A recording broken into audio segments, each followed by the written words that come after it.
So there's a book called The Light on the Path by Mabel Collins, and it tells us, grow as the flower grows, unconsciously but eagerly anxious to open its soul to the air. So must you press forward to open your soul to the eternal. But it must be the eternal that draws forth your strength and your beauty, not desire of growth. For in the one case you develop in the luxuriance of purity, in the other you harden by the forcible passion for personal stature. And the Theosophical definition of meditation is the inexpressible yearning of the inner man to go out towards the infinite.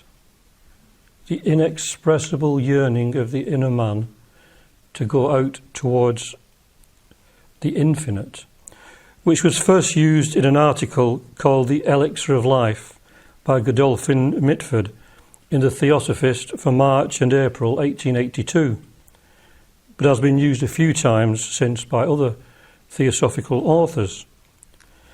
The main lesson of Theosophical teaching is that we are as much a part of nature, as part of nature's unfolding, as a tree or a flower. The secret doctrine assigns us our place in that process, so long as we don't get too bogged down in the technical details, and therefore lose touch with the essence, which enables us to make it a living reality in our day-to-day lives. The head and the heart, or the intellectual and the intuitional, need to be balanced so that a valid insight into the teachings is gained. H.P. Blavatsky tells us in The Voice of the Silence that even ignorance is better than head learning with no soul wisdom to illuminate and guide it. So we can learn much by reading the Book of Nature. To use another quote from Master K.H. from a letter to Laura C. Holloway, learn, child, to catch a hint through whatever agency it may be given. Sermons may be preached even through stones. Sermons may be preached even through stones. And that's not the Rolling Stones, that's the that's actual stones. We are all children of nature.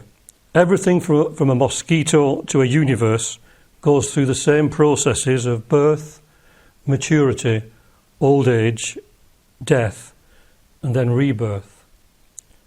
These are the laws governing the manifested universe. But there is that within us that transcends any changes, and this is our spiritual self, which becomes our haven in time, and probably out of time too. There is a point in our awakening that is almost imperceptible and indescribable when we sense and feel the true dignity of human nature and feel a great sorrow at the state of humanity at the moment. In words, it doesn't seem like I'm saying anything much or anything new, because it is a feeling, an experience that can never be put into words, because words cannot reach it. They fall short. But then, when we have this experience, this feeling, we begin to understand our relationship with all things. In this world, basing our consciousness on the transitory and the perishable, we are often confused, distressed and depressed, because we are mentally tossed about like a boat on a rough sea. We have to build our house on sand, not on sand, but on sturdy rock, as the Bible tells us. It is all a matter of finding our inner self, that place of sanctuary where we are beyond the machinations of the world around us, and we can begin to discover who we really are in essence, not what the world tells us that we are. We'll become free from all labels and able to stand firm no matter what life throws at us. So we are so much more than we think we are at the moment.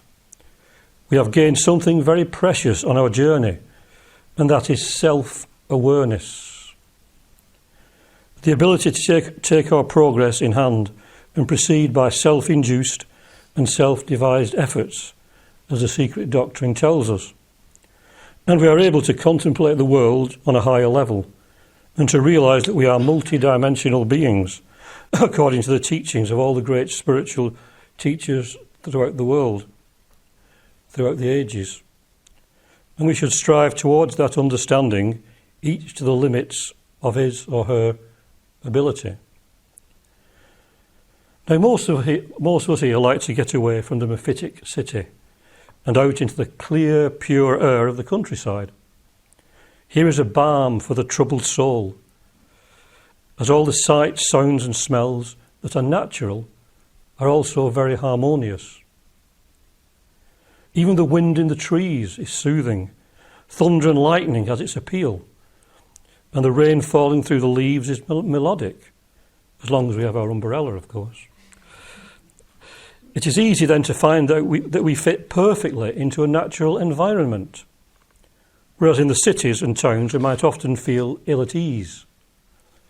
It's also hard to feel lonely in the countryside, even when by oneself, whereas in the city, surrounded by people, we may feel very lonely and isolated. So why is this? It comes down to what I said earlier, that we are as much as part of nature as a tree or a flower. And so we are in the habitat we should be. But in the city, consisting mainly of buildings, institutions, etc., divorced from the natural and produced as a result of materialistic concepts and ideas that do not feed the soul, in fact, they can sort of stifle it. There are, of course, many oases in the city, parks and cultural and spiritual institutions, etc., but none as wonderful and healing as the natural landscape. It takes a strong soul then to surmount these external hindrances and live in tune with the infinite or with the higher self. But in the midst of all this, many of us have this inexpressible yearning to go out towards the infinite, despite what is going on around us and even within us, on a lower emotional and mental level. It is often the much used to be in the world but not of it, which despite being quoted ad nauseum remains quite true. H.P. Blavatsky writes in an article, The Origin of Evil, as mankind multiplies, and with it suffering, which is the natural result of an increasing number of units that generate it, sorrow and pain are intensified. We live in an atmosphere of gloom and despair, but this is because our eyes are downcast and riveted to the earth, with all its physical and grossly materialistic manifestations. If instead of that, man proceeded on his life journey, looked not heavenward, which is but a figure of speech, but within himself, and centred his point of observation on the inner man, he would soon escape from the coils of the great serpent of illusion. From the cradle to the grave, his life would then become supportable and worth living, even in its worst phases. So this is incredibly comforting to our often buffeted selves. We have to open ourselves to the light, as the flower does. In fact, to use another short quote from HPB's article 1888, in a garden of sunflowers, every flower turns towards the light. Why not so with us? In a garden of sunflowers, every flower turns towards the light. Why not so with us? So just as the physical sun hopefully warms our outer selves, not so much this week I don't think, but so there is a spiritual sun which warms and illumines our inner self. Well, it's the same sun actually, but on a different level. It is this inner sun that we must turn to as the flower grows with this strong yearning to live in the eternal.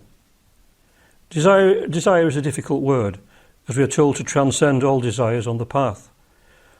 But we must perhaps dovetail them all into one transcendental yearning to live in the light of the Spirit. But then we hit another problem, mentioned in the opening quote from Light on the Path. It says, "But it must be the eternal that draws forth your strength and beauty, not desire of growth." So this yearning must be for the eternal without any desire to grow, just to become the eternal. Our worries and anxieties come from our feelings of mortality. We often dread old age and death, the passing of the years, unless we do develop this feeling that we are really immortal beings, with eternity before us and behind us. We're in fact denizens of eternity. Children of the light, we grow in the light. We see the eternal encompassing past, present and future in one absolute is. So modern society goes very much against nature, the natural on all levels, manifesting on the physical plane as a disregard for the environment, destruction of rainforests, etc., mainly for profit, building of unnecessary roads and railways to kowtow to the impatient spirit so prevalent in modern society. We don't want to get to London from the north in 2 hours 15 minutes. We want to do it in 1 hour 45. What's half an hour when thousands of acres of countryside are destroyed? Millions of creatures and wildlife destroyed. The voice of the silence says, "Help nature and work on with her, and nature will regard thee as one of her creators and make obeisance. And she will open wide before thee the portals of her secret chambers, lay bare before thy gaze the treasures hidden in the very depths of her pure virgin bosom. Unsullied by the hand of matter, she shows her treasures only to the eye of spirit, the eye which never closes, the eye for which there is no veil in all her kingdoms. Then will she show thee the means and the way, the first gate and the second, the third up to the very seventh, and then the goal beyond, which lie bathed in the sunlight of the Spirit, glories untold, unseen by any, save the eye of soul." So this is the great reward that humanity can have by returning to a respect and a love for the natural, for nature. And this points to the fact that we must work along with nature and not against her. Negative and violent thought, the use of coercion in society rather than love and compassion, creates negative vibrations that have an effect on the environment, causing earthquakes, storms, volcanic eruptions, and many other extreme weather conditions. We are not separate from nature, as we try to be nowadays. Everything is interconnected, as the quote I've just used suggests, and the way we act and think not only affects our fellow human beings, but also the whole of the natural world. We're not separate. We tend to think we're separate, but everything we do affects nature, it affects it on the inner and outer planes. So we will become aware of the absolute preciousness of every individual life, whether plant, animal or human. And respect will grow in us for all of them. We will become consciously incapable of harming any of them needlessly, and will do all that we can to minimise destruction done for mere selfish reasons and purposes. Our thoughts, even regarding buildings, housing, etc., will take into account nature, and we will do our best to show compassion to any life that may suffer as a result of it, thinking how such buildings might help to enhance nature rather than to spoil it. And it's easy to do that, really. We just turn our minds towards the environment and what we're doing to it, which I think is happening. There's a lot of movements now of people who are trying to help the environment and nature, so it's a good sign. With more care for all the kingdoms of nature, we would also do everything in our power to help. In time, we will learn that true peace and bliss can only be found in the land of silence and non-being, as the voice of the silence again says, not in the noisy, discordant society we have created due to our isolation from our true nature. Now, the luxuriance of purity, which is mentioned in the first quote, is an interesting concept. To many people, purity may breed arrogance and a feeling of superiority over others who are struggling against their lower nature. The ones living what seems a pure life may have gone through similar in previous lives and conquered their lusts, or they may have to face such trials in future lives, and so the attitude should always be to help, because there's always a chance that we've been there or we'll go there in the future. It's never be kind of arrogant or look down on someone. Never cast anyone out of your heart. That's an important thing, never to cast anyone out of your heart. The forcible passion for personal stature shows that the aspirant has not yet freed themselves from the great dire heresy of separateness that weans them from the rest. And they are still attached to forms and titles, etc. The Diamond Sutra states that if a bodhisattva, I mentioned this in my Voice of the Science class, if a bodhisattva or harat thinks of themselves as a bodhisattva or harat, they're not really a bodhisattva or a harat, because they are still clinging to the conceptual views of what those terms mean. They've not gone beyond the idea in the realm of concepts and ideas. Going back to the light on the path, it says, "Look for the flower to bloom in the silence that follows the storm. Not till then. It shall grow, it will shoot up, it will make branches and leaves and form buds while the storm continues." This is the storms of life. While the battle lasts. But not till the whole personality of the man is dissolved and melted, not until it is held by the divine fragment which has created it as a mere subject for grave experiment and experience, not until the whole nature has yielded and become subject unto its higher self, can the bloom open. Then will come a calm, such as comes in a tropical country after the heavy rain, when nature works so swiftly that one may see her action. Such a calm will come to the harassed spirit. And in the deep silence, the mysterious event will occur, which will prove that the way has been found. Call it by what name you will. It is a voice that speaks where there is none to speak. It is a messenger that comes, a messenger without form or substance. Or it is the flower of the soul that has opened. It cannot be described by any metaphor, but it can be felt after, looked for, and desired, even amid the raging of the storm. The silence may last a moment of time, or it may last 1,000 years, but it will end.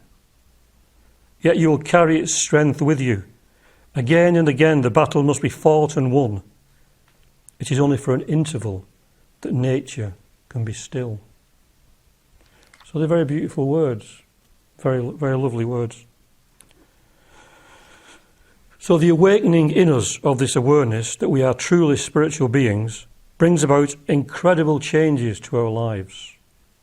We come to realise that no matter what happens to us, nothing will ever touch our true self, our true being. Only the transitory personalities suffer. We also come to realise that whatever happens to us, seemingly good or bad, is all helping us to become aware of our immortality. Everything is helpful if we have the right attitude to whatever experiences we go through in our lives. The eternal then must draw forth our strength and beauty, as the quote says.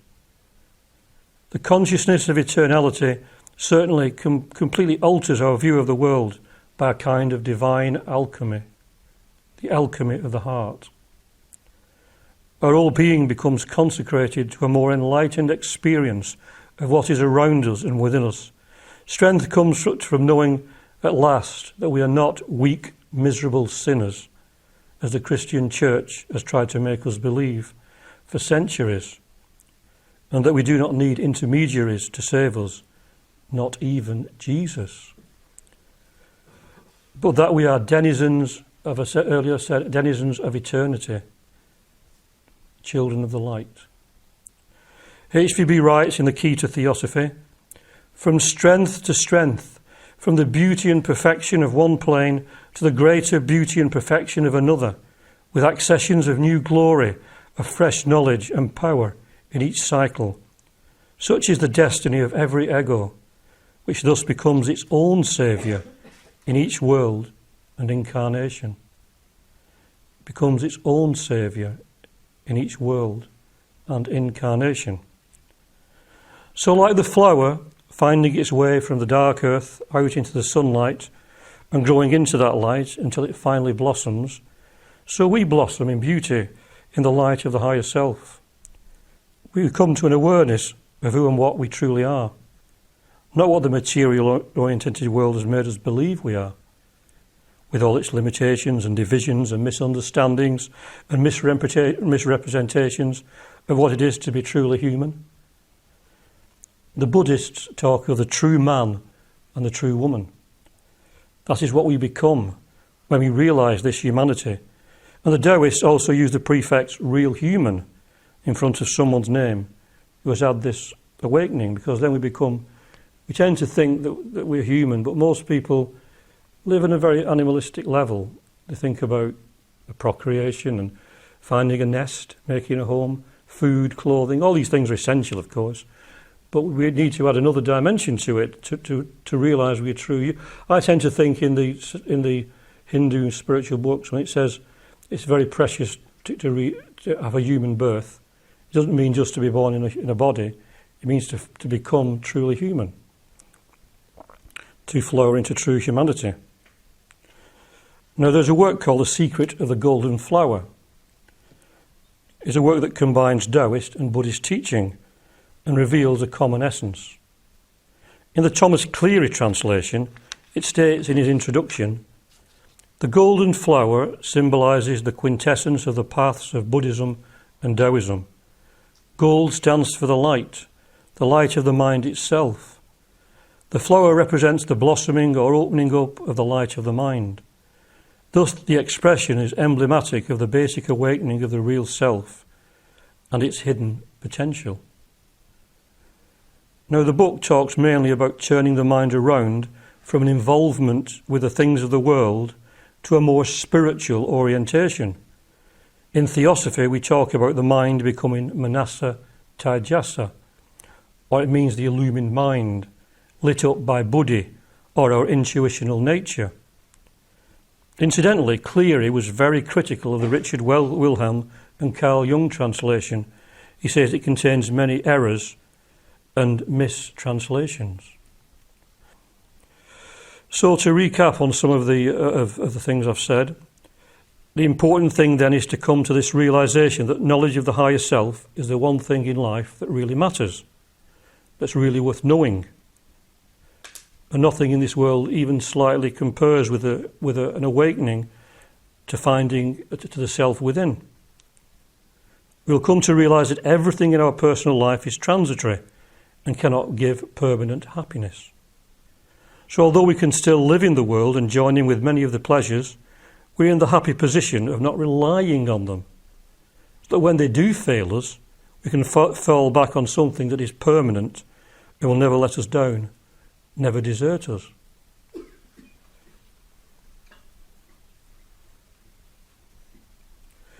Our relationship with others are also improved, because we see that we are one with everyone else, and so we have a reason to look on others as our brothers and our sisters in the truest sense. This helps us to feel compassionately towards others and always try to awaken them to an awareness of their real selves, if they are receptive to that. If not, we should help in whatever way we can, in whatever way that they need. We should never condemn because we may have been where they have been before, or where they are in the present moment, or maybe they're in future lives. All are on different levels, but all on the same journey.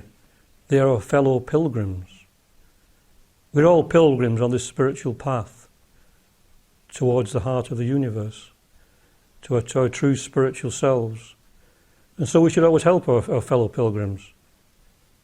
I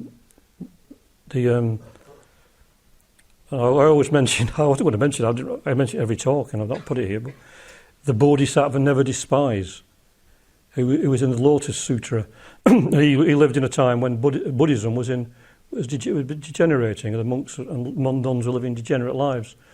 And he tried to preach true Buddhism, but people treated him very cruelly. They would knock him down and call him names. But he would always get up, dust himself down, look them in the eyes and say, "I cannot hate you.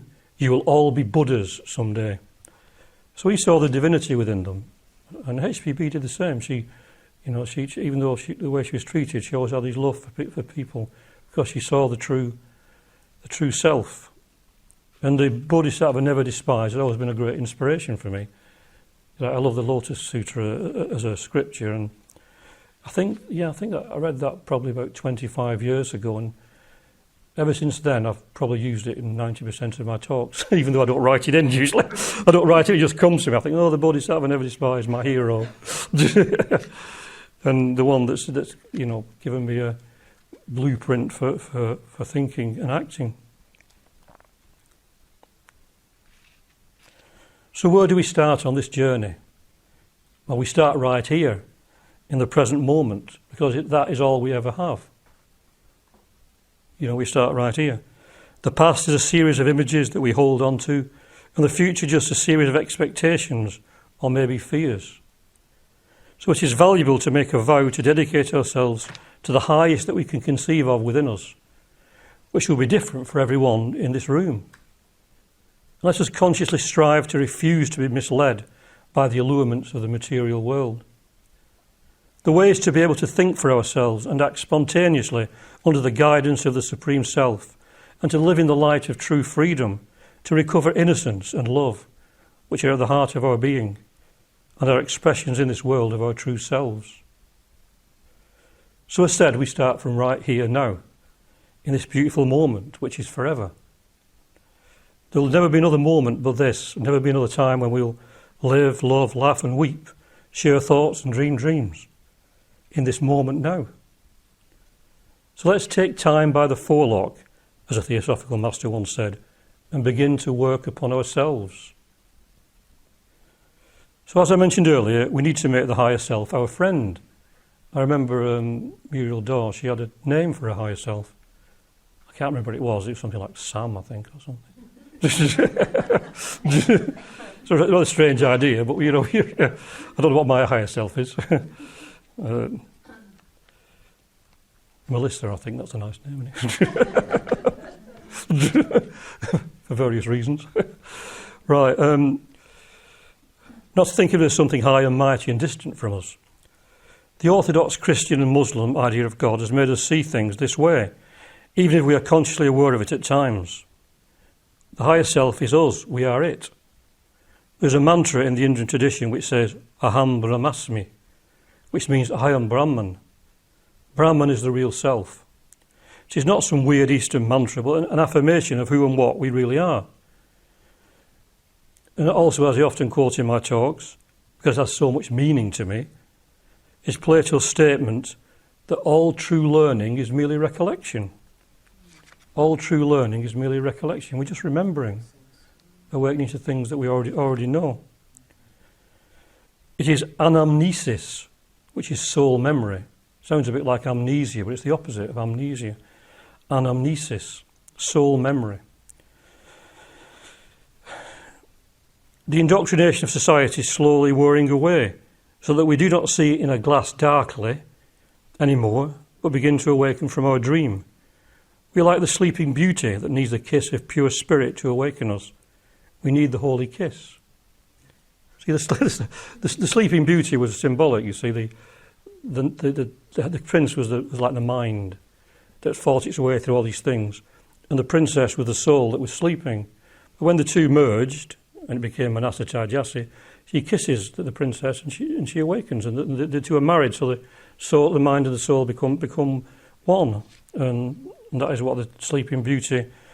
And then you get these the feminist kind of view that don't understand these things. I read once a feminist book of fairy tales, which the prince kisses the princess, and he says to her, "Will you marry me?" And she says, "No, I have got to finish my degree in electrical engineering."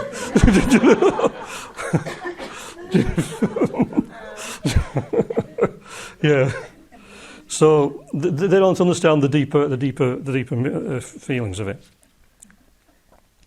But to come back to earth again, we do need to adjust our lives so that we attune ourselves to this higher self. If some religion tells us that we must give up this or that, we tend to reject it. But if we are able to think a little deeper, it sounds so heavy. Give up alcohol, drink and drugs and sexual relations. Give up lying or taking what is not given to us. Give up taking life. And give up our personalities in the end. All this sounds too much. And indeed, in really giving up all these does not automatically make us holy or special, though many think it does. These things can only be given up effectively when we realise the necessity for giving them up, because we feel within us a love and devotion to the real self. And there comes a time when those things just mentioned may become a barrier to seeing that self in ourselves and in others. They may become barriers to an enlightened relationship with others. They may befog our minds and become like the poison rope that clung to the body of Hercules, so that it tore at his flesh as he tried to get free of it. But if we can become like Hercules, then we will do well, because these struggles killed out the lower part of his nature, and like the phoenix rising from the flame, his struggles purified him. So this is the teaching of most works from the East and some from the West. The Bhagavad Gita teaches us to fix our whole attention on the higher self, symbolised by Krishna, who says he is the Lord, the witness, the resting place, the asylum, and the friend. Also, many of the Christian and Sufi mystics talk about merging themselves into God, in the true sense of God, of course, not as an anthropomorphic God. The Buddhists talk of the impermanence of the personal self, and through the process of meditation, the emergence of the true man or the true woman, and of the eventual oneness of the soul with a universal soul. So all the great religions deal with this problem, and all of them in their inner essence encourage us to find our true self. Robert Crosby, who was the founder of the United Lodge of Theosophists, writes, "The patient dwelling of the mind on a single thought results in the gaining of wisdom. Aspiration towards the higher self should form part of the daily meditation, the rising toward the higher planes of our being, which cannot be found unless they are sought." So we have to have it clear in our minds that we are aspiring towards the higher self, and that we must resolve to make it a living power in our lives. And if we are to follow the true theosophical spirit, we should try to communicate some of its power and beauty to others, particularly those who are suffering. HBB writes in the Key to Theosophy, "In every conceivable case, he must himself be a centre of spiritual action, and from him and his daily life must radiate those higher forces which alone can regenerate his fellow men." We must never forget in this context that the heart of Theosophy is altruism. The Masters themselves stated that they wanted a brotherhood of humanity and a real universal fraternity started. This was the aim and founding of the society, and they also state that it was never meant as a training ground for adepts. The welfare of humanity was of paramount importance to them, and in cultivating an awareness of our higher self, we must always keep this in mind. The higher self is our true guru. We may need worldly gurus at certain stages to steer us on the way and help us to attune our beings, but we have to walk the path alone. No one can walk it for us. I often think that we need signposts, because like if you go for a walk on the moors, like I do often, and you want to go to a certain place, you need the signpost to point you in the right direction, otherwise you may go for completely the wrong direction and end up, miles away. You may be heading off to Buxton, you may end up in somewhere in the Peak Lake District. That would be a bit off, I know. But you need the signpost, but you have to do the walking yourself. No one else can walk for you. So in one sense, we are all flower children, opening up to the light and realising what flower power is in reality. I remember those pictures of protests against Vietnam when the young people were holding flowers up to the soldiers, and they were stood there with the guns, the soldiers, And that to me was such a powerful image, a really powerful image. So to conclude, When the light of the spiritual sun shines in us, like the flower we awaken, and all our being naturally gravitates towards the radiance, without words or images or concepts. We know we have found our place in nature's unfolding. Words are man-made. What we are in essence is not man-made. It is natural. It is what we are. A return to sanity and to clarity, to the joyous and blissful awareness of our true selves, so that the clouds of our thoughts and emotions obscured for so long. True, we need the words and the concepts for part of our journey, but there comes a time to discard them, and like the flower, to open up to the light, which will then become our eternal guide and our inspiration through all the trials and all the tribulations of our lives. Thank you.